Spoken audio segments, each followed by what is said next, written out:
This is the program on constitutional government, and our guest today is Irwin Stelzer, an economist with a political interest. He's wincing. No, our racket was called political economy. Yeah, political economy, but he studies economics, I would say, from a political point of view, rather than politics from an economic point of view, like so many rather foolish political scientists.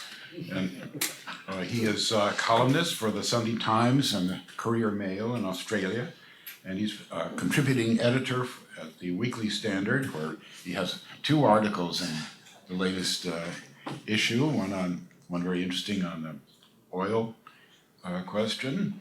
He's been at the American Enterprise Institute and a senior director and fellow at the Hudson Institute in Washington. He's a consultant on market strategy, pricing, and antitrust issues, and regulation in the United States and the United Kingdom. He got his PhD in economics from Cornell and has held teaching appointments at various universities. And he's going to talk to us today about Trump, President Trump. Yes, so anyone who wants a bolt for the door, now is the time. Look, I approach this with a considerable amount of trepidation.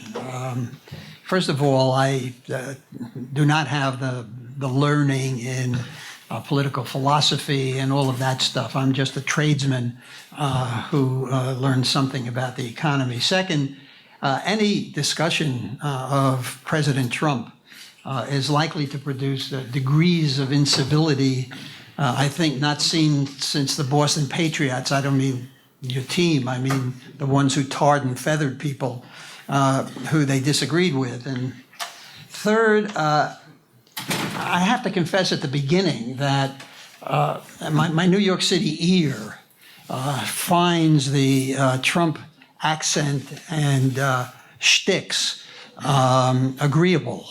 So you can discount a lot of what I say because of that. And finally, I can't make up my mind about a lot of these issues. So as I understand it, this is a seminar throwing out ideas. We'll see where we end up. But my most terrifying trepidation is that our host, Professor Mansfield, who does these multiple conversations with Bill Kristol, said we should be careful of trying to define Trump by his ideas. He's a demagogue, unpredictable, aiming to cause surprise, et cetera, to which I would add he's a liar, sometimes willfully so, sometimes because, as I think it was Lorenz Hart's lyrics, put it as the self-deception that believes the lie. And I think that's true. But I'm going to throw fear to the caution to the winds, rather. And but don't confuse my description of this phenomenon with endorsement. If you want endorsement, you can ask me later, and I'll just tell you what I think. Trump never sat down with a reading list and decided to cull the great philosophers and political scientists for ideas that would interfere with his evenings watching Fox News. So instead, but don't discount the influence of Steve Bannon, of whom you've heard, who does have a full-blown, coherent worldview and philosophy that he grafted onto Donald Trump's instincts, prejudices, hunches as to what appeals to voters. So I want to preface the following with this thought. When Trump says he will put America first, he has not studied the pre-World War II history of America, and did not know that the America First Committee, which was founded at Yale Law School by, among others, Jerry Ford and Potter Stewart, and with the appalling Charles Lindbergh as a spokesman. When he labeled the media enemies of the people, that was not based on his study of the French Revolution or his reading of Ibsen or his reading of Nikita Khrushchev, who said that phrase should never be used because it eliminates the possibility of any kind of ideological fight and calls for the physical annihilation of anyone who agrees with you. But Bannon is there. I mean, he knows what those phrases mean. He knows what the history means, and Trump finds them agreeable and consistent. So I think Bannon spent a lifetime seeking an effective vessel to whom to transfer his ideas, this coherent philosophy, and I've chosen to call Trumpism, which I know may not please you, but I'll take a chance, okay? Now, the first step in this is to put America first. And to put America first, you have to end voters' dependence on traditional media. To do that, because the traditional media tend to niggle around the edges, but basically they are part of the establishment, part of the status quo. And so that's where Bannon came up with this idea of enemies of the people. Now, every sort of dictator, authoritarian, needs an enemy list. In Latin America, it's American capitalists. In Europe, for a long time, it was Jews, or if you wanted to be polite about it, you called it Israel. To Trump, the campaigner, it was Wall Street, the place to which he eventually went to hire most of his people. So I think they selected the media as the enemy of the people for three reasons. First, anyone who watched campaigns would know the rapturous response that Sarah Palin got and subsequent very conservative politicians get when they attack the media, the mainstream media. You remember Trump's attacks on Megyn Kelly, on Charles Krauthammer. They resonated with his base. Second, it's important to delegitimize sources of information other than yourself, so that what you have is, you remember the old Chico Marx, who do you believe, what I tell you or your own eyes. If you delegitimize other sources, then tweets become a great source of information, and you've gone around and over the traditional media. And third, it sets the stage for curtailing the privileges accorded to traditional media. So you now have talk show hosts calling in on Skype to ask questions of the press secretary. And you have traditional media worry that they're not going to get their usual seats at presidential press conferences and so on, or get called upon. All of that is necessary to neuter the traditional media, so that you can essentially clear the way for what the president calls America First. Now, let me tell you the three policies that are necessary. And what I want you to think about as I talk is which of the policies you find objectionable. I know I learned last night some of the intense antipathy, I would call it style if it was any, to the Trump vulgarity, shall we say. It certainly does not appeal to a more effete, elitist audience. I think that's putting it at a minimum. But I'm trying to talk about policy, and you might keep a note in your head as to which of these appeal to you and which don't. First, there are three parts of America First: infrastructure, protectionism, and foreign policy. The infrastructure part, the underlying basis for these are two. First is emotional. This is rather simple. You got a builder as president. He has an emotional reaction. He would like our airports to be better than those in Asia, our trains faster than those in Japan and France, our roads smoother than those in Germany. This isn't a matter of cost-benefits analysis. This is a matter of national pride. This is how you want your country to look. Now, it is true that over the years, dictators also try to build glitzy infrastructure projects, sports stadiums and stuff.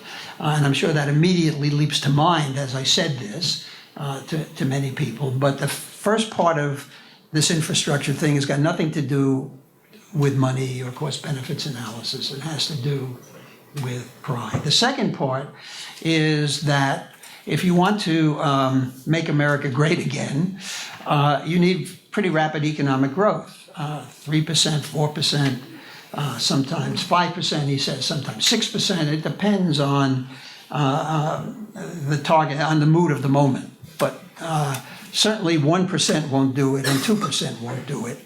3%, it's okay, 4% better, 5 or 6% would be wonderful, and if he could figure out how to do that, I hope he will tell us.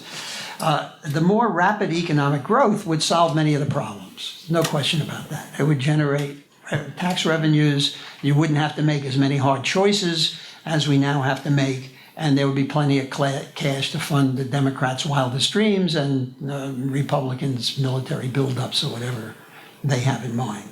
So far, that's pretty traditionally conservative. Get more economic growth, you get more cash, and so on. But I think unlike the economic conservatives, let's call them the traditional wing of the Republican Party, Trump isn't concerned, I believe, is not concerned about deficits. Now, he says he is, and the promises he made about deficits, but the fact is he would take infrastructure and rising deficits over no infrastructure and a more closely balanced budget any day of the week. And he's not talking about a piddly little $800 billion infrastructure program that satisfied President Obama. He's talking about $1 trillion. Now, where did he get the $1 trillion from? It's bigger than 800 billion. I mean, anybody could understand that. But still, the fact is that if rising deficits, and here's where I think we have to think about it, because Bannon is very smart. And if rising deficits were to trigger inflation, remember, we have a pretty fully employed economy at the moment, given constraints of labor supply.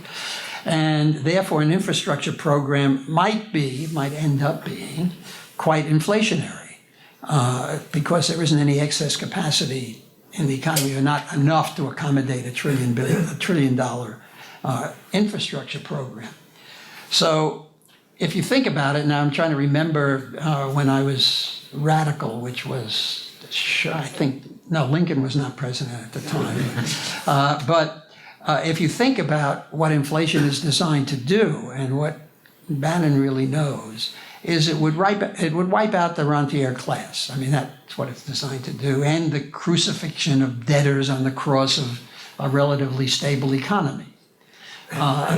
Trump is a traditional debtor. We don't know how much relative to his assets, but he is going, like all real estate developers, Andy can testify to this, they go in hot big time. And inflation is a wonderful thing if you have a lot of debts. It wipes them out for you. And I think you have a confluence of Bannon's understanding of that. And remember, during the campaign, Trump tried out the idea of reducing the national debt by declaring bankruptcy. In other words, he finds the debt overhang rather burdensome, wouldn't like to pay it back if he didn't have to. So I think there is kind of a radical position. But if you go back to what conservatives say, which is, no, the way out of this is faster growth, that's based on the notion, as President Kennedy said, that a rising tide lifts all boats. But we now know that's not true. It wasn't true before the Great Recession, and it has not been true since. The rising tide of economic growth has lifted a lot of yachts, but it's lifted a lot of rowboats moored at, well, I don't know what you do with rowboats. I've never been in one, but whatever. They didn't have a lot of those on the Lower East Side of Manhattan. The result has been a revolt of the blue-collar masses. They've not shared in the boom. They didn't share in the boom before the Great Recession. They were hurt badly by the Great Recession, and they are now part of what Trump likes to call his movement. I think this is a serious problem, this problem of inequality in America. If any of you want to read Piketty's book, I know a lot of people who own it, so I'm sure you can get their uncut copy from them. The battle over the corporate tax code which is now looming, is interesting because it originally started as a tax reform, which would have included a battle over the personal tax code, which might have addressed the inequality question, but that is now being put off, or the major part of it is being put off.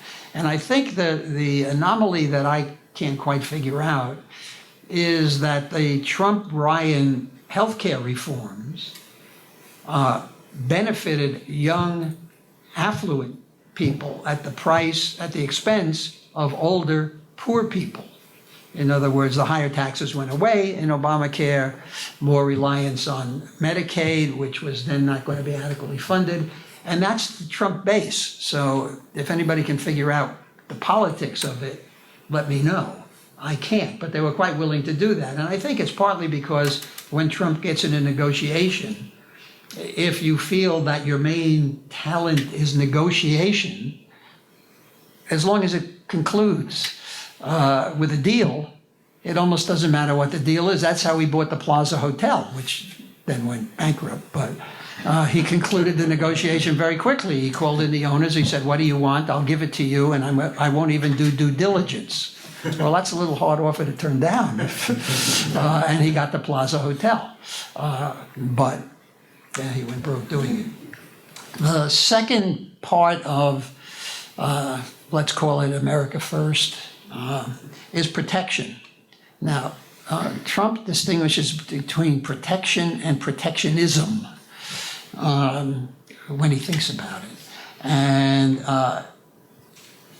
that's because trade policy is the tip of a much larger iceberg for the Bannon-Trump people. I'll talk about the details of trade in just a minute, but think about it this way. That all of the agreements, which, the multilateral agreements, which were the fashion until now, the big deal we were going to sign with the EU, or TPP, Trans-Pacific Partnership, which really wasn't a trade deal, it was a geopolitical effort to insert ourselves into the future of Asia.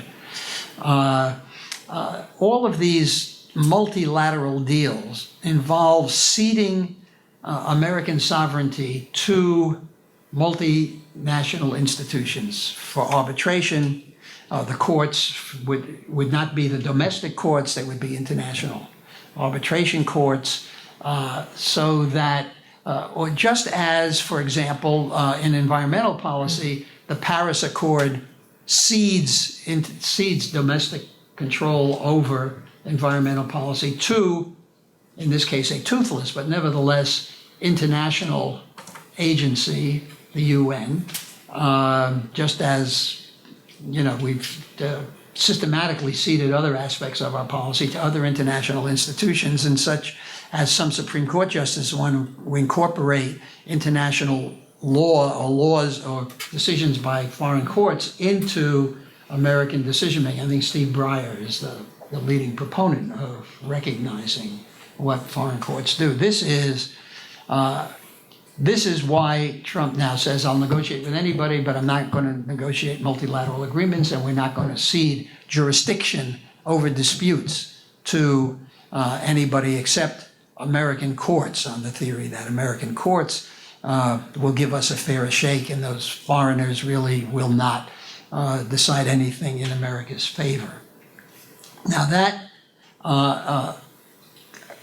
what he calls protection, is protection of American workers. It's supposed to be as bad a word as protectionism, which is what is opposed by traditional Republicans. Traditional Republican Party is free trade.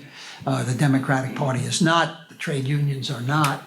And that has been the traditional division in American policy for many years.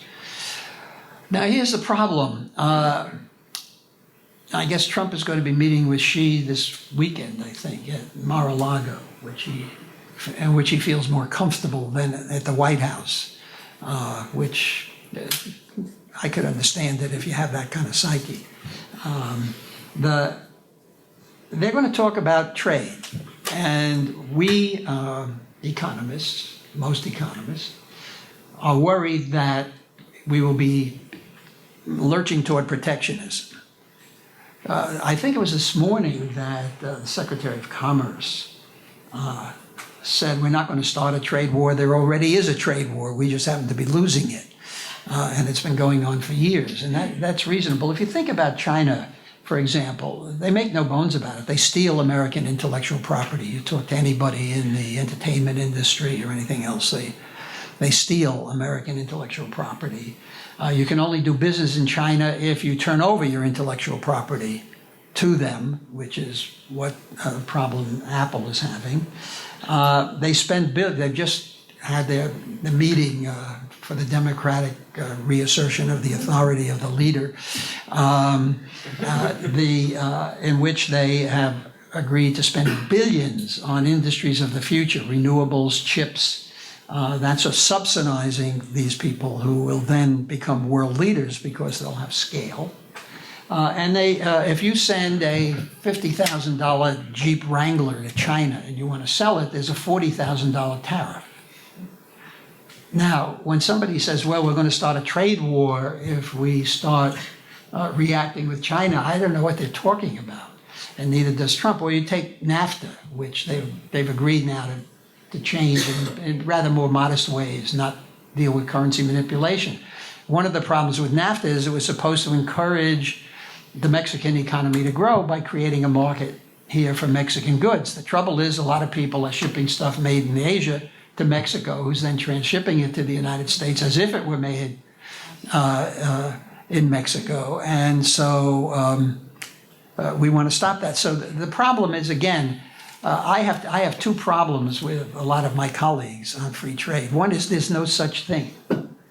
So the only question now is how do you improve a system that's biased against us? And the other is that conservative economists who have favored free trade over the years and still do are quite right. It would lead to greater efficiency and probably increase economic growth. But it has distributional consequences that people are unwilling to consider. Free trade does collateral damage. I tried this one out last night. It didn't work well, so I depend on my hostess to stay quiet while I repeat it, and then she can point out the errors later. The little old lady in North Carolina who is stitching T-shirts or sneakers is the collateral damage. She didn't do anything. She's just hanging around stitching T-shirts, and suddenly she hasn't got a job. The question is, what do we do about the distributional consequences? The recent academic studies show that trade with China has had a devastating effect on employment of unskilled workers and on the wages of unskilled workers. But we do know that it also increases the incomes at the very top of the thing. If you're running I think I used the example of a beer company, a domestic beer company like Budweiser, and suddenly you acquire beer companies all over the world, you now have a broader base on which to draw a bigger salary or greater responsibility and so on. So I think what Trump has in mind when he says we're going to get coal miners' jobs back. Well, he's not going to get coal miners' jobs back. The market's taking care of that. But that some, what was it in Willie Loman's wife said, attention must be paid. I think attention must be paid to this problem if there is to be any residual support for free trade. So distributional problems. Again, I think that we have to redefine the national interest. The national interest has to be not only in aggregate economic growth, not only in raising all boats, but in the kind of hunt for equity that has always made me very nervous because, well, you know that long, I won't bother you with that long quote from Table Talk, by Selden about equity is as large as the chancellor's foot or something like that. All these wonderful illusions. Well, I'm an overeducated economist. No, you're right. All of which after I finished my degree. I can explain that later, but that's different.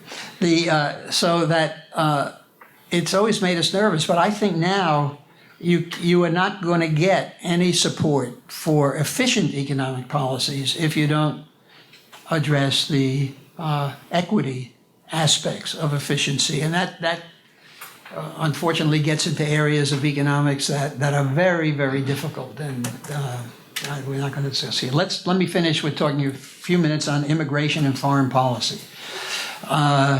There's no question that control of our borders, you're not a country if you can't control your borders, he says, and that's certainly true of any country. As the British found out when, to the surprise of the establishment, they voted to get out of the EU, largely because of wanting to control immigration, which is sort of strange because the immigration they want to control is only from part of the EU. That wasn't their biggest problem, but nevertheless they want to control immigration, and so does Trump. And so we're going to have a wall. Now, I'm loving the wall, not because it will be built, but because what they're finding out when they try to build it, that most of it has to be on private land, which involves constitutional taking of property. It makes Judge Souter now the new hero of conservatives who want to build this wall. The lawyers will get rich trying these taking cases. It's going to be a nightmare, and I think that's a pretty good thing because it does something that was done to Trump on immigration policy, and I don't agree with this court decision, but it reminded him after the heady days of writing executive orders. I think there's 2 more coming out today, that there's something called the courts, and they can stop you. And then he found out in healthcare there's something called the Congress, and it can stop you. So that I'm rather more optimistic than I was before these barriers, before the Founding Fathers system reasserted itself. But when Trump says to Angela Merkel, now he didn't have to crudely present her with a bill. Here's a bill for what you owe on NATO, including interest since NATO was founded. I mean, but if you're used to dealing with contractors, I guess that's what they do to you if you don't pay. So nevertheless, Germany spends 1.2% of its GDP on defense. It promised to spend 2% and hasn't. We spend 3.6%. Brussels, the great believer in a unified EU, spends 0.9%. And I would like to dig into just what that is for. So we're now, he's now insulted in 1 week Australia, Germany, Japan. I'm trying to remember. But the question is not the form of it. You don't hand Angela Merkel a bill. She's the leader of Europe. She is the most consequential politician maybe in the world other than Putin. But the substance of it, is anybody here against having people honor their 2% commitment to NATO spending? So now I have great doubts about everything I told you, just so you know. I just want to get that out. Let me suggest that in addition to paying more attention to distributional problems, we're going to have to pay more attention to this question of sovereignty and international institutions, our relation to international institutions, not because, and he's right, it's to maintain support for people for our system from people who feel increasingly remote from it.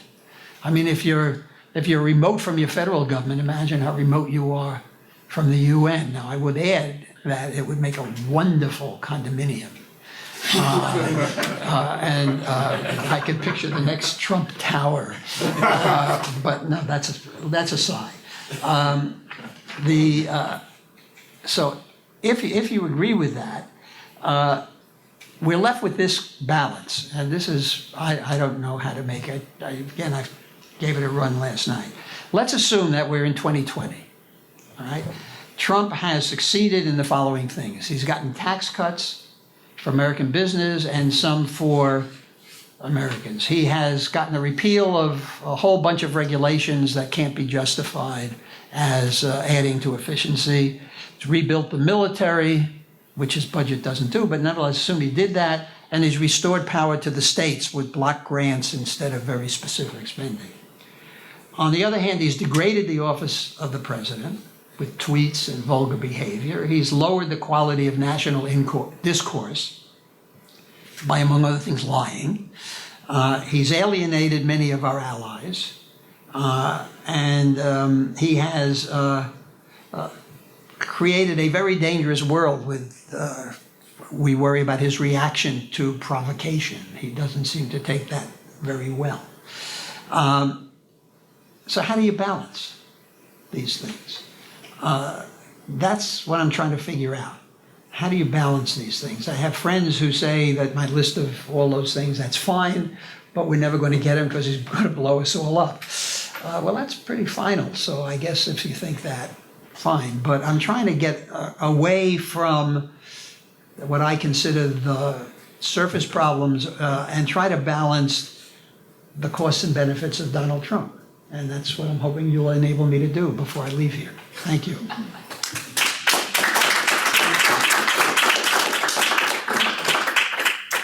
All right. Questions? Matthias. How does the potential collaboration of Russia with the Trump campaign weigh in on your balance? Because I don't know if we're all aware, but Flynn last night said he wants to collaborate. Well, it's going to get pretty hot pretty quick. Well, first of all, I have two reactions to that. One is Flynn was let's call it an unfortunate selection, but that basically the foreign policy team that Trump has put together is a pretty good team. I mean, they know about national security. The generals know what they're doing. Tillerson is apparently a competent guy. I mean, he ran something about as big as the U.S. government, as far as I could tell, although he was somewhat impatient with checks and balances, as I understand it. So I'd like to get that out of the way. The second thing is, I have to tell you, I don't care. I mean, I like to worry about stuff I can worry about. What am I going to worry about? That Trump played footsie with the Russians during the campaign? I would worry if there were evidence that it affected the result. I don't like it. I don't like the idea that the chairman of an investigating committee trundles over to the White House to talk to the people he's investigating. But we have other things. We have a Senate investigating committee. We have the FBI on this. So I can't get as exercised as about this as I can about other policies. And he's there, guys. He's there. The decisions I've asked you to think about are decisions we have to make. He ain't going to be dragged out of the office in chains because of any obscure documents they find about footsie with the Russians. I'm surprised to think that, actually. I think you have more faith in the strength of American democracy than you do. This really strikes at the core of what sovereignty and legitimacy are. Well, what is it, the it? Well, the sovereign ruler of this nation is not Trump, it's the American people.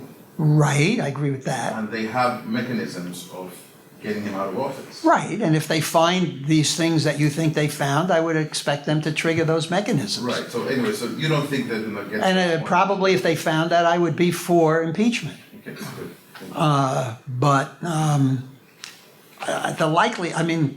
The likelihood that that's going to solve any problems we have with Donald Trump is really quite remote. I mean, and the people who are really for vigorous impeachment, who were not the last time it was used, I guess consistency is a hobgoblin of some sort or something. But look, we got rid of Nixon when he was found to have committed what we would call crimes, right? Gaucherie doesn't count, so we didn't get rid of Clinton. And if it's gaucherie, we're not going to get rid of Trump. If there are crimes, high crimes and misdemeanors of some sort, he'll go, and then we'll get Mike Pence. And, well, you know, Mike Pence was sent from central casting to be the visible offset of Donald Trump. I mean, you look, you know, you look at him and he reminds you of your bank manager or some safe person like that who couldn't think an errant thought if he tried, until you think about his social policy, which you really won't very much like. You'll prefer, let's call it the free-loving Donald Trump to Mike Pence any day. Sir. Oh, I'm sorry. You're going to call on people? Yeah. Why don't you do it? No, you do it. You. All right. I can. Ross, yeah. Ross Terrell. You were very condescending to the question, and I just give one example where I think it's simply ill-based. The Chinese wanted to meet George W. Bush in Texas. The Right. agreement to meet Mr. Obama in California was jointly discussed and approved by both sides. I don't know what's the basis for you saying Trump wouldn't be comfortable with Xi in the White House. You said he'd be more comfortable in Florida. Having been involved in some of these things, I think the Chinese like these Yes. special.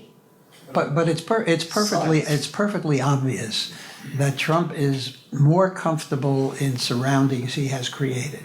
Well, Nixon loved to go. I'm not against it. They can keep Camp David for all I care and hold it for the next president. I thought it was a condescending. No, it's not condescending. It struck me that he had a choice, right? He could make it a state visit and do the whole thing, and he didn't want to, and he did it there. I don't care where they meet. What I care is what they say. And my hope is that Trump is going to be pretty tough on trade and intellectual property theft and all of the things that the Chinese do. I don't think my regret is that the lever he had was TPP. TPP gave us the opportunity to set the rules for a large part of the trade in the Asian area, Asian Pacific area, and we blew it. Hillary blew it, Hillary Clinton blew it, Trump blew it. It was a geopolitical, not a trade deal, and my hope is that would have gone through. It didn't. What Trump's going to do with Xi, I don't know, and I don't really care where he does it. So I did. I am condescending Trump in some particulars, but that's not one of them. I'll give you the list later. When you went through the list, these positive and negatives, one thing you didn't mention anything was this distributional issue, which you have referred to. And the other, in the negatives, I think you had made reference to the inflation, which I think is going to be a very serious problem, particularly if you're going to be cutting off the immigration you have for plus unemployment rate, and there just isn't much room there, I think, in terms. So I think will be inflation, but actually, my main question is on something different, and that is, it seems to me when you look at the last 30 or 40 years and what's happened in the economy, is that there has been a switch, or a massive transfer of wealth from this blue-collar group that we've talked about to members of the financial industry, Right. I would say. And it seems to me, of course, Trump, I don't think really ever addressed that, but you look at the private equity industry, you look at the activist shareholder, most of what they end up doing is lowering, either firing workers, getting workers fired at their target companies that they come in, getting their pensions thrown out, send the companies into bankruptcy, and so this is what the effect is on the workers, they lose their jobs, they have less than they had before. The beneficiaries of this financial industry, and I don't know what the statistics are, but I'm sure that as a part of the overall economy, the financial industry has increased substantially. So I'm just wondering what your thoughts are, in terms of this phenomenon, and it seems to me that whether there are any thoughts you have in terms of addressing it. Well, yeah, a lot.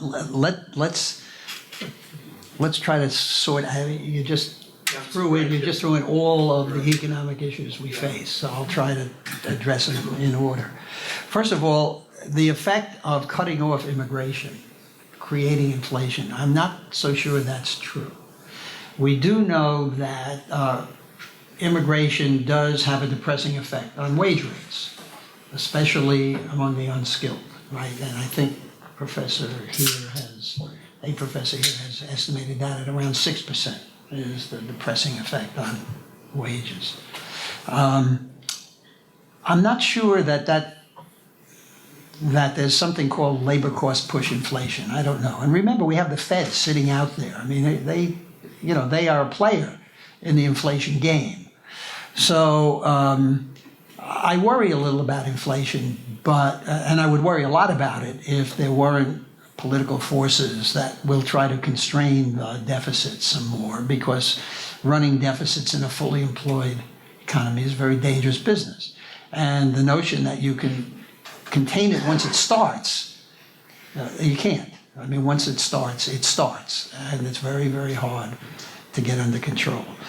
The distributional question, there's no question that finance capital is now a bigger part of the economy. I'm not sure that it has the malign effects that you described. For example, a lot of the private equity deals that result in firings are companies that would have collapsed absent the firings. I mean, these are not great, healthy institutions that are expanding. A lot of these that get leveraged and then sweated down were companies that would not be able to provide jobs absent this kind of sweating. And a lot of those companies then go on to be quite successful. So I'm not sure that what we have is rapacious finance capitalism attacking the manufacturing sector and laying off people. I just don't see that as right. We do have a policy quirk in the tax code, which is the treatment of the income of these people as capital gains instead of income. This is the carried interest problem, which Trump has said he would like to eliminate. Remember, he doesn't like these people anymore. I mean, he had a lot of bankruptcy. He didn't like these people very much. So if carried interest goes out, and then we have a reasonable, fairer distribution of after-tax income, because these guys are now having great trouble maintaining their fee structure because they're not able to deliver the gains they used to deliver. The market and the activists, you mentioned activist investors who are doing something to feebly but increasingly effectively to correct the terrible anomalies in the corporate governance compensation system, which is bizarre, is the only way to describe it, where they sit on each other's compensation committees, or where the consultant that advises on the CEO's business then gets consulting assignments from the CEO, or then advises on the CEO compensation, gets consulting assignments, which ought to be.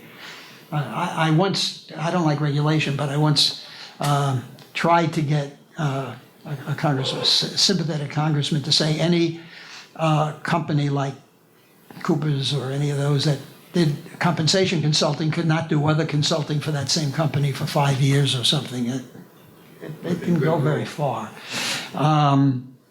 So I think all of those things are at play. There's no question. And it seems to me we have to get not at the result of the distribution system, but at the process that produces it. so that if we could get the corporate governance system, which Berlin means in, 1936, I guess, pointed out that once you have this sharp division between ownership and control, you're going to get a lot of rent seeking by the managerial class. If we can get that under control, and that the markets are sort of getting there on that. Not so long since 1936, so maybe they'll eventually get there. If we get that under control, if we could get under control the disparate effect of trade on distribution of incomes. For example, everybody says, well, you got to remember, you get all that cheap stuff in Walmart. That's to the benefit of lower income people. Well, if you ask the guy, which would you like? Cheap sneakers or a paycheck? I think he'd pick the paycheck. But even that won't solve it. We're going to have to develop income transfer systems that accommodate, that are not demeaning, that are not socially disruptive, because working has an advantage. At least I hope so. I mean, I don't know how to stop, so I rather hope it has some advantage. We're a long way from that. We're a long way from even discussing that. I mean, the labor market is a shambles. There's a great paper at the AEI by Nick Eberstadt in which he talks about the portion of prime working age men who are not any longer in the workforce, of whom half are on opioids. Nick is a very good researcher. I haven't gotten the numbers myself, but I'm sure he's probably right. Until we're going to have, and there's no interest in the political system in even looking at this problem. Now, maybe the Trump victory has shaken up the political classes. I doubt it. So I'm rather pessimistic on that score than I am on the score of corporate reform. Paul. I have two questions, and I don't know which one to ask, so I'll ask them both. Ask him both. On the one side, I think the whole Trump diagnosis of the central problem is totally wrong. The problems of the working class are not trade and immigration. I don't disagree that there are distributional consequences, but I think these are marginal as compared to the fact that we have an uneducated population relative to what is demanded by our economy. We are turning out people who really aren't able to work, aren't able to perform in the economy at a level that is needed. And so that's the one thing. The second thing is our family structure has been undermined by the welfare state, so that we have people growing up in single-parent families, and they become exceedingly dependent, or they become dependent later in life, and they go into alcohol and drugs, or get involved in the underground economy. So there's all kinds of malaise out there that Trump isn't even beginning to address. And so therefore his project will fail. And the second point is that I think we're already seeing that the institutions that he's attacking are so powerful and so strong that as much as he rails and carries on, it only reveals the strength of the institutions that he's taking on. Is that bad or good, by the way, as you see it? Whether it's the courts, or whether it's the media, or whether it's Congress, or the federal system. I mean, I don't see it. He's not going to get $1 trillion infrastructure. It's $1 trillion over 20 years, maybe, but I mean, it's not going to be $1 trillion in 3 years for sure. No, 10. It's supposed to be 10. Well, 10's a long time. That's $300 billion a year. And if that's going to really come out in the latter end of it, because it takes so long to get these projects going, and the economy is mainly driven by Federal Reserve policy, not by fiscal policy. We learned that Reagan ran enormous deficits, the largest deficit since Roosevelt, but it had no significant effect on inflation in the economy. we had economic growth, but we had the inflation rate went way down. So I don't see how all of these consequences that we're spinning out are likely as long as we have a Federal Reserve that's determined to keep the inflation rate down, and they look like they're going to take action Remember, there's a lot of quite soon. So, but I think my fundamental point is that the Trump impact is going to be relatively modest, either for good or bad. Well, that's reassuring in a way. I mean, it's reassuring that almost any president's impact is modest. I mean, we had Jimmy Carter, remember. You certainly wouldn't want him to have had a major impact on the economy. Well, he did actually, got a 17% inflation rate. Let me address each of those points very quickly, okay? I don't know anything about education. The only hope that I could imagine, and this is an economist talking, is that the growth of alternatives and choices might fill the gap. But what we're seeing is because vocational training at some point became déclassé. Smart people went to academics, and the really dumb people learned how to be a plumber. Of course, now the plumber makes more than the really smart people, but that's another matter, and works on his own schedule. I don't know how you fix that. The current unemployed workforce does not have the skills to take the jobs that would be available. I have not spoken to a single employer who doesn't complain about a labor shortage. And the open vacancies are very, very high. So what I try to do is not worry about insoluble problems. Some problems are insoluble. At least not, I can't think of a solution. I can think of solutions to other problems. Doesn't matter, nobody does them, but at least I feel I've solved the problem. I can think of a solution to immigration. We ought to have bidding for visas by employers so that people who come in will go to the most useful, profit-producing work. Okay. Family structure, I don't know. I mean, I've read Charles Murray. I think you've had Charles Murray here. Without violence. Pardon me? Without violence. Yes, I congratulate you on that. And the picture he paints is grim, and I would suggest insoluble. I don't know. I mean, you can't go into a community like that and say, well, here's one of your compatriots, Miss DeVos, right? And she understands you, which she doesn't.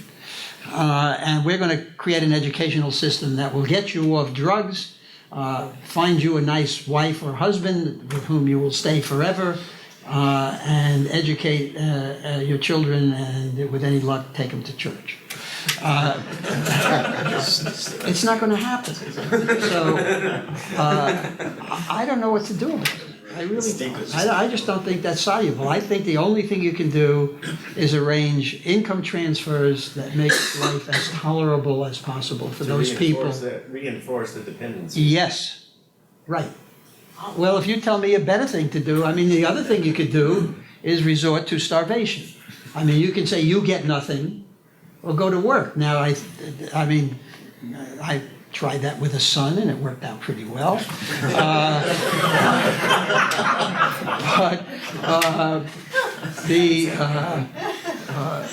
I don't think you can do it on a large scale. I just don't know. I really don't know. As for the institutions being powerful, well, I'm all for that. I'm all for countervailing power wherever we can build it into this system. Now, I don't know about trade unions. That's another thing I have to think about some more, because that is also a countervailing institution. One other thing. What Trump is proposing to do on infrastructure, where you say, and you're quite right, that there are not immediate projects that can be undertaken, is to make block grants to the states for projects on which the permitting process will take less than 90 days. Now, are there such projects? I'm sure the states would conjure them up pretty quick. But at least it shows some sense that the problem with the Obama thing was, as he laughingly said, there weren't any shovel-ready projects. As for the Fed, I can depress you even more because there are lots of vacancies on the Fed. Trump is going to be filling a lot of vacancies on the Fed. It's going to be interesting. I mean, if you think that this fight over the Supreme Court is going to be tough because they can win that easily, it's going to be interesting to see what he does. I mean, if he's a real inflationist, he is going to appoint people who are undisturbed by 3 or 4% annual inflation. So I think that institution is right now up for grabs. So I can't fix your family problem. I can't fix your opioid problem. I'm warning you, you got a Fed problem. And what else have you got?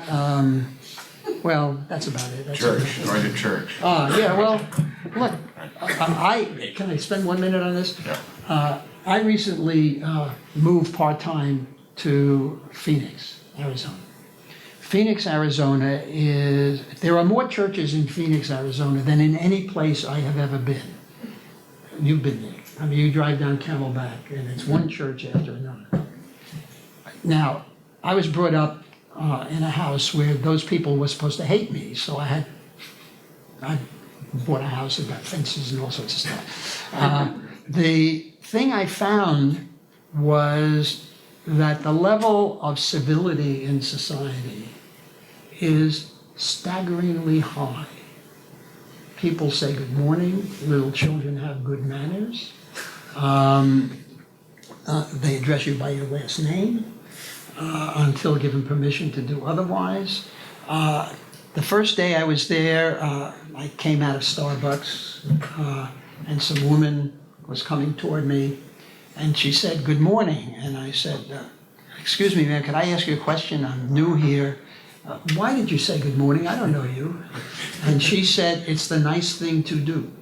This is true. This is what happened.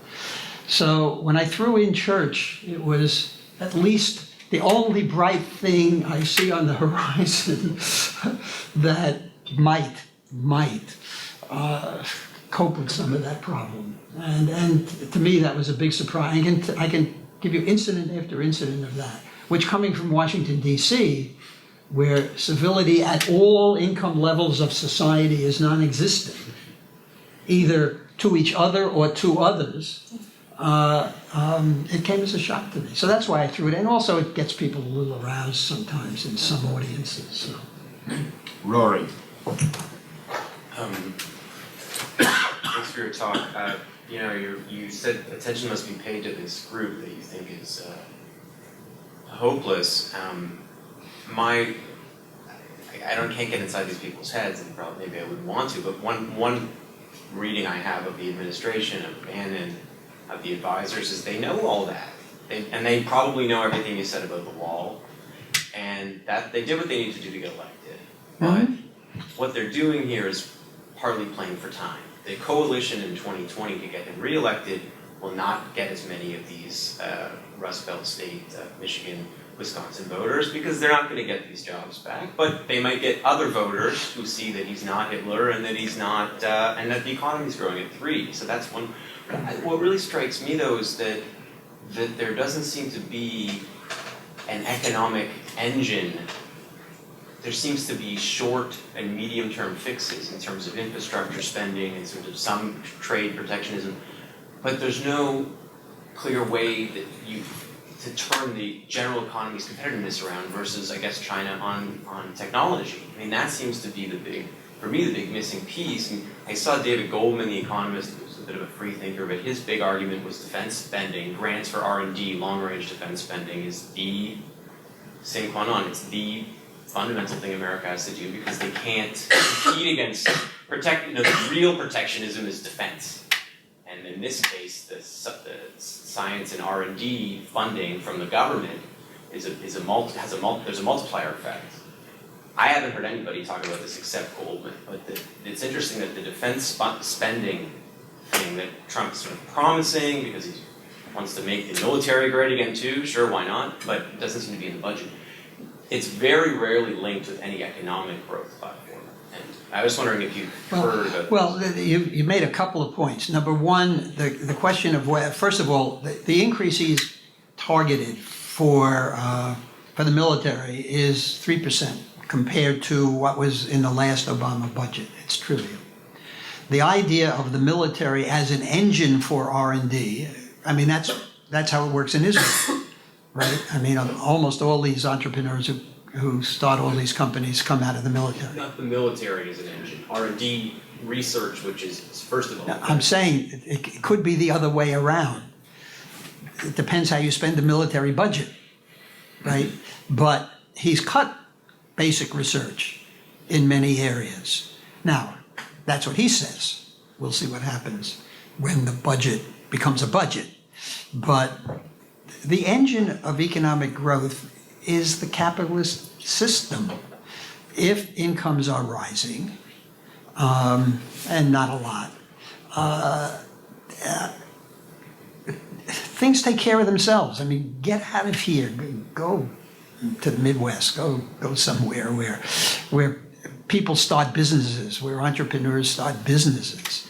That's where growth comes from. It doesn't come out of Washington, and it doesn't come out of fiscal policy.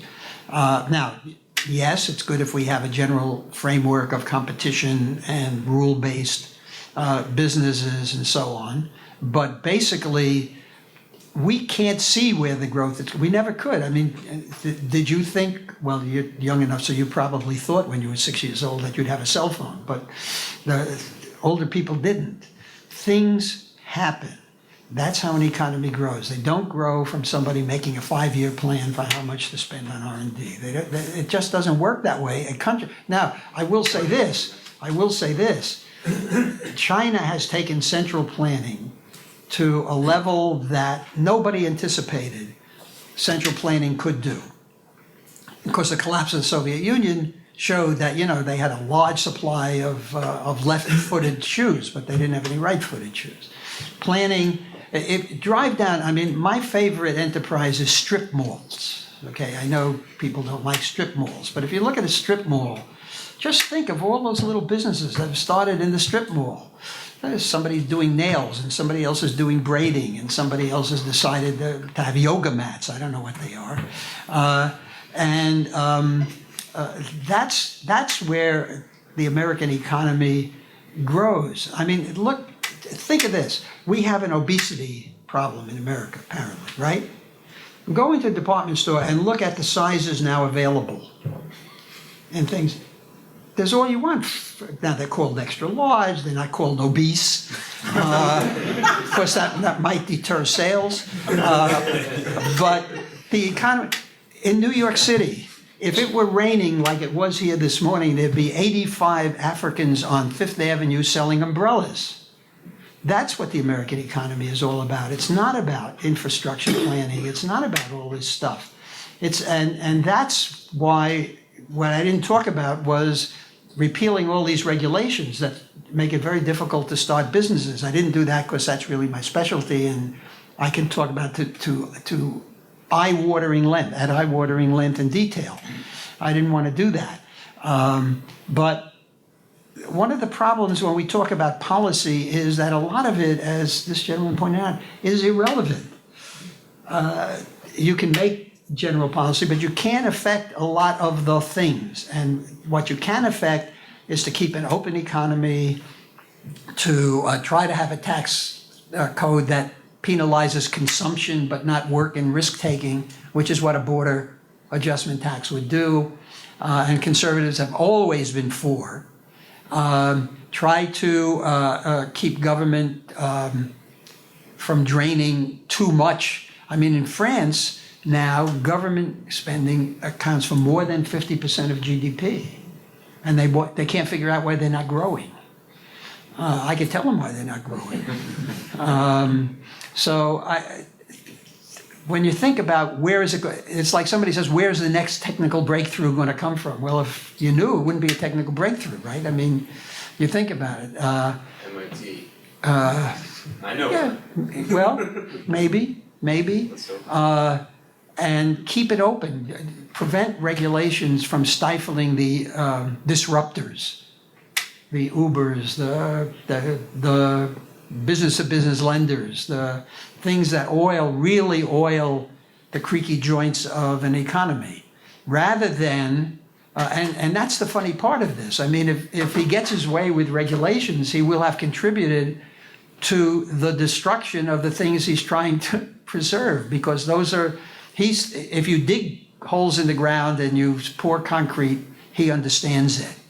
If you develop a chip that does whatever chips do better, he doesn't understand it. And it's the disruptors who are going to carry the American economy forward. So a lot of what I just told you is irrelevant. I'm sorry. Yeah. Yeah, so I had a question on labor market mismatch. So, a lot of employers, particularly around here, right, we can't get enough highly trained, I'm in engineering and physics and things. But like agricultural workers also come on these visas, and you hear that they're having trouble matching those, immigrant workers to crops, and so things are dying on the Right. farm. On the other hand, we have the lowest labor force participation among able-bodied males in decades, right? So like, why is it, they say, well, Americans won't take those jobs. Well, I mean, if there's generous social welfare and that there's immigrant labor that they're not going to take them at a certain rate, but I mean, why can't they just, I've taken like 2 semesters of economics, right? Why can't they just raise wages? Well, he could take a third, maybe he's figured it out. Let me suggest this. First of all, a lot of that is by employers who don't want to raise wages. Yeah, so, I mean. A guy who doesn't take a job at $7 an hour might really find it decent at $15 an hour. Yeah. That's why I always worry about conservatives who automatically oppose increasing the minimum wage. It may be a cheap way of solving some of the problems. Now, when I said that at the AEI, it was met with no applause at all. But take agriculture, where they say It's got to be cheaper than letting your crops rot on the vine, right? wait. One guy made an experiment. He posted these jobs at $20 an hour, which you've got to say is not $7. It's, He got no response, none. So I don't know if there is a disjunction partly created by our welfare benefits, which say tax the welfare benefits for right. able-bodied people. Yeah, I know. Right. You can axe the welfare benefits, but you can't axe the welfare benefits because no one's going to vote tax the welfare benefits. So okay, we don't like the cards we were dealt with, but those are cards we have to play with. Now you can do things. You can do things like making, for instance, one of the things in the so-called healthcare reform was that people with disability who were employable in other jobs could take them, or could be asked to take them, or made to take them. I'm not sure. You could make the continuation of various benefits contingent upon. But then when you think of how it works, look, I went to see how it works. Okay, you have to, when you have unemployment insurance, right, you have to show proof that you went looking for a job, or else you can't get unemployed. Okay, so I went to one of the meetings of the unemployed being addressed by I guess you'd call it a social worker, who said you have to have 3 tries for a job in order to come back next month and get your money. So what you do is, please go out in the first 3 stores you pass, ask for a job, and write down the name of the store. Now, there's almost nothing we can do about that. I think there is a problem. Now, as far as the training goes, we could make college free. Anybody for that? That would cost the taxpayer some money. Maybe that's a good investment. It's free now. Honey? It's free. A junior college tuition is very low, and the Pell Grants are $5,000 a year. So if you had come from a low-income family, you get more money in a Pell Grant than the cost of tuition. If you stay at home, you're going to make money. Right. So we haven't solved that problem, right? By making college free. So okay, I withdraw my suggestion. I'll try to find another one. But again, what I'm saying is the system, the capitalist system, overcomes a lot of this. It is costly and inefficient at times, and when a welfare state is grafted on it, it becomes somewhat more, but it's more humane. I mean, there are people who can't find work. if you're a 55-year-old coal miner, I don't care what you say, that person is maybe one or two, but is not going to find work for the rest of his life. So the question is, what do we do about it? Trump is going to bring back the jobs. He's not going to bring back the jobs. This is not my question though, right? We're talking about agricultural work, able-bodied males who have the lowest labor force participation is all. If you say that. Yeah, you want them to go and pick stuff, and they're not going to do it. Yeah, if you say Okay, that they're not so- gonna do it, then they're not gonna do it, but. Well, I mean, you could say, we're going to take away all your benefits unless you go pick strawberries, right? And no one's prepared to do that, I don't think. Yeah, I can't just. Your call. I'd like to go back to education. Just a small part of your talk, you've covered so much ground. This gentleman, Wright, was talking about, in a way, the degradation of the corporation. This gentleman, left talking about education. I'd like to combine them a little bit with the correction to begin with. Vocational education died because it was more expensive. A class of 30 people learning auto mechanics was far more expensive than 30 people taking Latin. It was not merely snobbery, it was lowering taxes, and you spend less on education with classical training than you do with Good point. vocational education. Good point. I think you should look into that. It's a good point. Secondly, let me go back to Mitt Romney's father. He came poor from Mexico, and he became something, an automotive engineer to begin with, because GM taught him to be an automotive engineer. Their college in Flint, their technical training in Flint, ultimately became the base of University of Michigan at Flint. Now, many corporations in the past, good old days,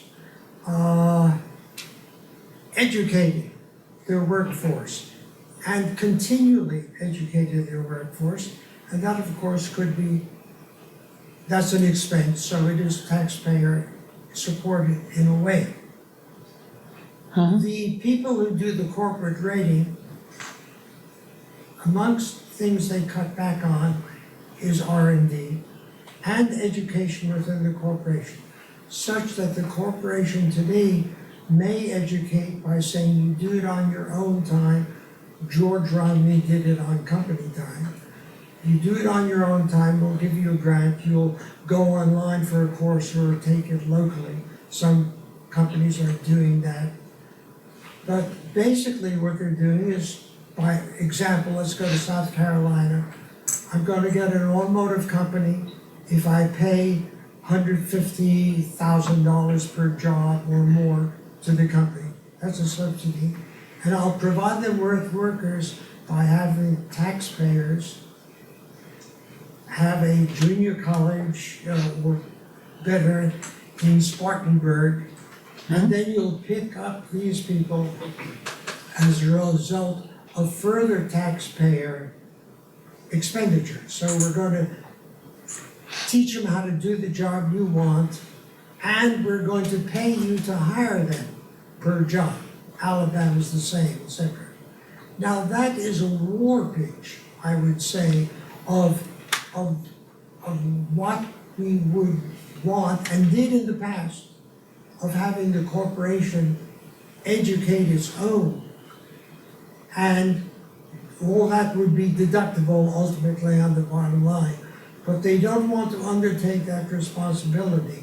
And I think one of the things to talk about is responsibility and the economic advantage, which includes building in worker loyalty by having, and thus less turnover, by having the corporation take more responsibility for its education, for the education of the workers it wants. Well, that's an interesting point. In the auto industry, here's what happened.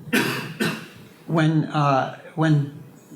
Governor Romney was educated, the big three auto companies had an oligopoly. they had what we would now call excess profits, and they used some of it for the purpose you described. One of the great forces for education was AT&T, which had a monopoly, had 1 million employees. We decided we'd rather have competition. We broke it up. And now, you sound like my friend Irving Crystal. I mean, that these institutions, but now because they are more profit driven and because there are fewer pockets of monopoly power and monopoly profits in the economy, those functions went. That was something corporations couldn't do anymore if they were to compete. If we're willing to grant, I mean, monopolies, the Pullman Company provided housing and education and everything else for its employees in Washington. It may have been substandard housing and so on, but they had social responsibility that they could afford until competition came along. I think what you describe is reemerging. I had a meeting with some people in the construction business who are now trying to set up vocational training. The Germans seem to have solved it with apprenticeship programs. And as I understand it, one of the meetings that these entourages who follow people around, Merkel's entourage and our people, whoever they are, if there are any appointed yet, had long discussions about introducing apprenticeship programs here. The problem is, in a highly competitive environment where corporations don't have the benefit of high profit margins. Now, Starbucks has very high profit margins. I mean, extraordinarily high profit margins. And they are funding the education of their staffs. But, and as long as that brand keeps producing those kind of profits, they'll do it. And they say they get the benefit of a loyal work staff that, say, McDonald's doesn't get. So it may be that we'll get some correction of that, but you're quite right. But the benefit we got for giving up that was a competitive auto industry, which is technologically advanced and producing far cheaper cars than they would otherwise be able to produce. Which do I favor? You know, I think if there are social functions, I would rather have the government performing the social functions or funding the social functions out of taxes than trying to rely on the goodwill of a CEO who's got to file his quarterly earnings report. Just one quick, the Sure. airlines are competitive. They promote their pilots to more advanced planes by having training within the industry. Yeah, but that's also due to the union.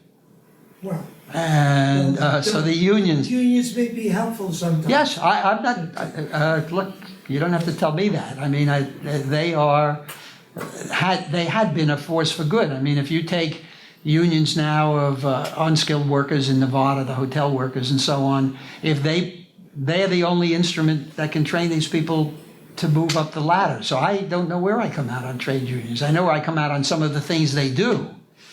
That's another matter. But what you're looking for is institutions that are free of extraordinary market pressures so that they can, I'll use the word indulge, or finance, or do these extracurricular activities. Don't destroy the corporation financially and bring in an additional pressure which will then say, I can't afford it. I'm not in favor of destroying any corporation that competition leaves around. Private equity, corporate raiders. Right. We got another question. Martha. Sure. Well, this is a delightful presentation. Well, that's very kind of you. Not uniformly received that way.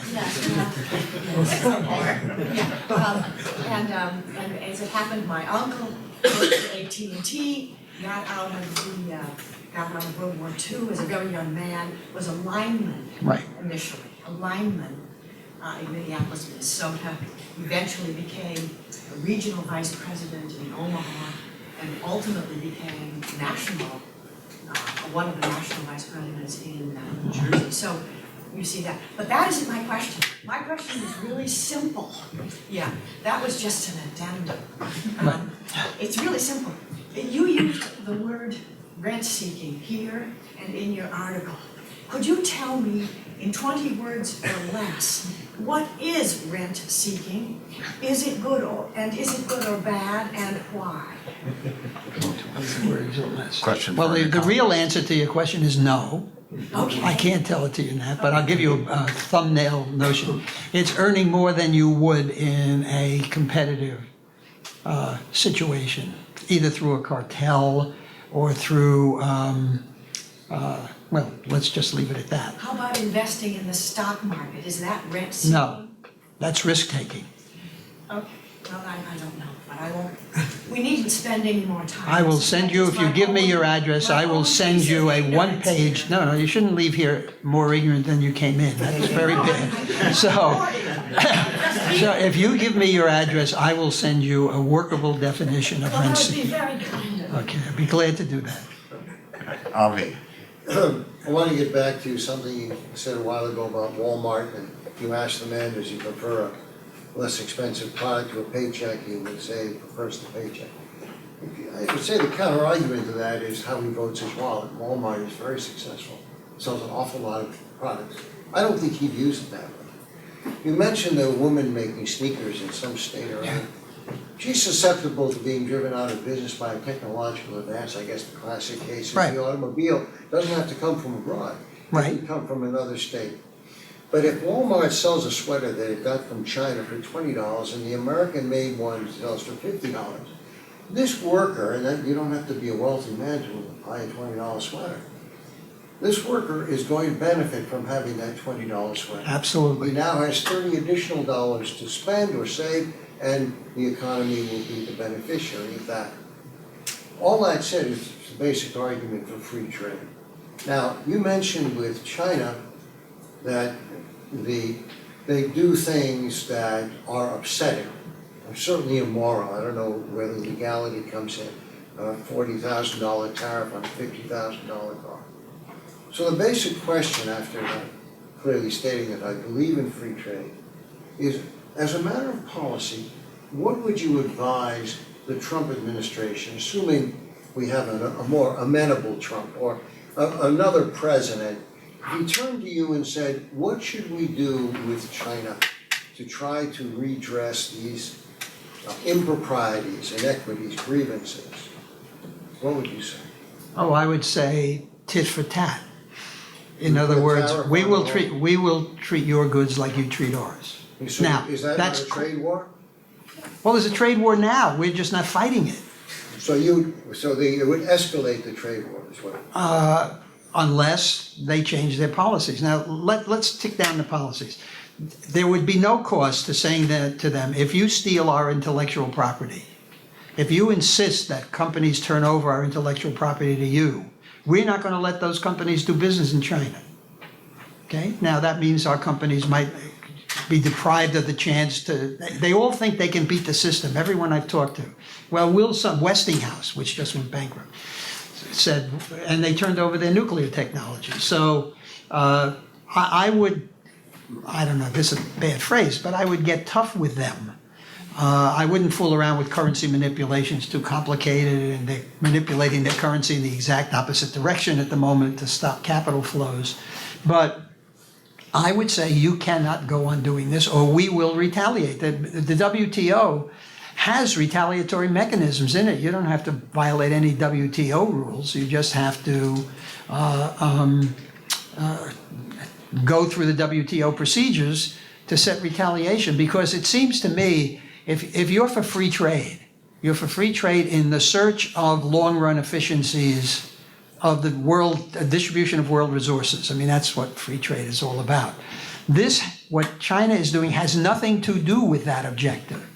It has nothing to do with that objective. They are producing steel and selling it on world markets at way below the cost of production, including financing costs, which come from Chinese banks, which are full of crappy paper, which will never be paid. Now, does that, my feeling, in the long run, they're going to have a problem with that. I mean, they cannot maintain those state-owned enterprises forever without causing huge problems internally. But I said that before, and the means of repression are apparently more effective than I thought. Aren't we the beneficiaries of cheap steel now? Steel gets. We used to say we're the, if they want to do that, we get the cheap steel. Right. That's true, unless you're a steel worker. Well, but that gets you back to the distributional Right. effect, which can happen, that comes from the advance of technology. But a lot of them, the horse and buggy industry, I don't know. But this didn't come from the advance of technology. This came from subsidized steel production. Well, what's How are they getting the solar? They've taken away a lot of solar industry, solar business from everybody. They are subsidizing the solar. No one can produce solar to compete with what they are subsidizing, with the financing they are subsidizing. It is not efficient in an economist sense to have products that don't cover their marginal cost displacing products that do. But if solar energy costs us less, we now have more to spend on other things. I'm Yes. sure that some people will be unemployed, but there is no industry you can name that is but a small percentage of the economy. Everybody else is the beneficiary. The beneficiaries are dispersed. Yes. There's no question that the beneficiaries are dispersed and that the pain is concentrated, right? I'm saying that as a long-run matter, if we don't do something to provide pain relievers to those who are paying, that system will collapse. And But that's you know what would you think? What would you think of a 1% tax on everything sold in Walmart to be distributed to everybody displaced by those imports? Well, I'm always suspicious of yet another government program. Yes, so for am some of I. the things that you suggest. But I'm more suspicious of their programs than I am of ours. One last follow-up. Are you concerned that if we adopt a policy like that, you put a tariff on our cars, we're gonna put a tariff on your steel and sweaters, et cetera, that we're going to revisit the smoot hauling 1931, which a lot of people say was really the motivation for the Depression? Yeah, but it didn't. It wasn't. But let's assume it was for the purpose of your question, okay? I'm concerned about a lot of things, among them that. But I'm more concerned about what we hollowed out huge industries, allowing below-cost sales. Now, if China is going to have a much more efficient chip industry than we're going to have in 10 years, because they're subsidizing it to the tune of billions of dollars now, and stealing our intellectual property to boot. Now, if you let that go on, we're going to be in a hell of a mess. And I don't see why we should do that. For instance, are you for a border adjustment tax? I don't know. I've been hearing the arguments on it. I can take a page from your book and say I have to think about it. Okay, well, think about it in this sense. Think about it in this sense. If you're an American trying to sell an Escalade in England, in Britain, they put a 20% tax on it. If they sell a Jaguar here, it comes in without tax. And they don't pay tax on it at all because they get their VAT back on an export. If you convinced me, I'd say no, I'm against it. I prefer the cheaper Jaguar.